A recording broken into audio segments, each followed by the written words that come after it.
ভোক্তা অধিকার সংরক্ষণ অধিদপ্তরের সহকারী পরিচালক হিসেবে তিনি ঢাকা শহরকে ভেজাল মুক্ত করার মিশনে নেমেছেন।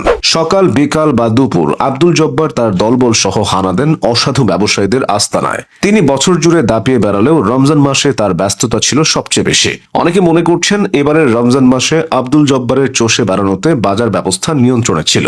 বাসের টিকিট নিয়ে কারসাজি বা খাবারের অতিরিক্ত দাম, সমস্যা যেটাই হোক না কেন আব্দুল জব্বার মণ্ডল ও তার টিমের চোখের আড়াল করার সুযোগ নেই। তেরে ফুরে নয়, তিনি ঠান্ডা মাথায় ধীরে সুস্থে অভিযান পরিচালনা করেন।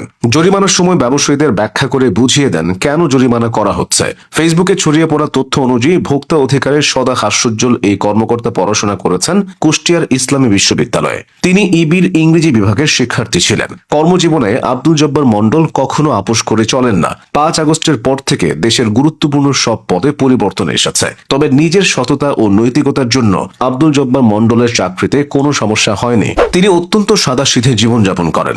নিজের পাশাপাশি তিনি ভোক্তা অধিকারের নাম উজ্জ্বল করেছেন।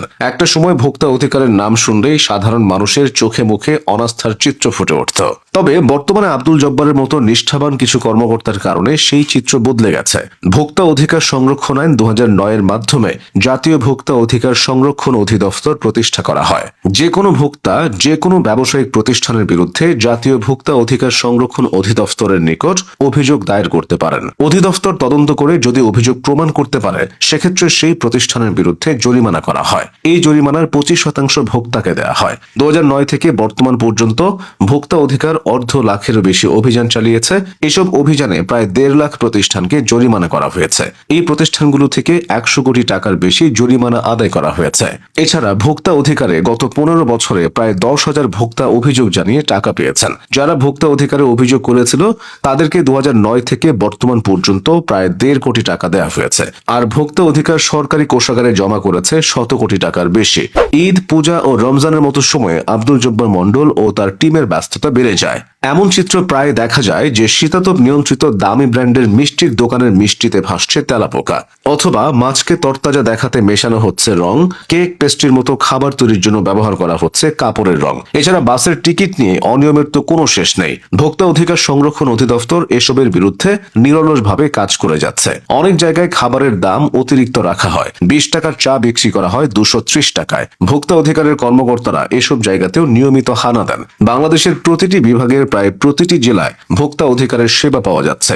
দেশের যে কোনো ভোক্তা চাইলে ভোক্তা অধিদপ্তরের সেবা নিতে পারবে। এক্ষেত্রে অভিযোগ জানাতে হবে। ফ্যাক্স, ইমেল, ওয়েবসাইট ইত্যাদি ইলেকট্রনিক মাধ্যমে অভিযোগ জানানো যাবে। তবে অভিযোগ জানানোর জন্য কিছু নিয়ম মানতে হবে। দায়েরকৃত অভিযোগ অবশ্যই লিখিত হতে হবে। অভিযোগের সাথে পণ্য বা সেবা ক্রয়ের রসিদ যুক্ত করতে হবে। অভিযোগকারীকে তার পূর্ণাঙ্গ নাম, পিতা ও মাতার নাম, ঠিকানা, ফোন, ফ্যাক্স ও ইমেল যদি থাকে এবং পেশা উল্লেখ করতে হবে।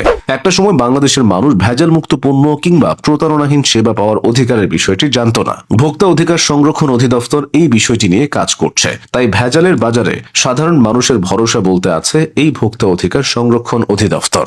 আর আব্দুল জব্বার মণ্ডলের মতো কর্মকর্তা ভোক্তা অধিকারের প্রতি সাধারণ মানুষের আস্থা মজবুত করছেন।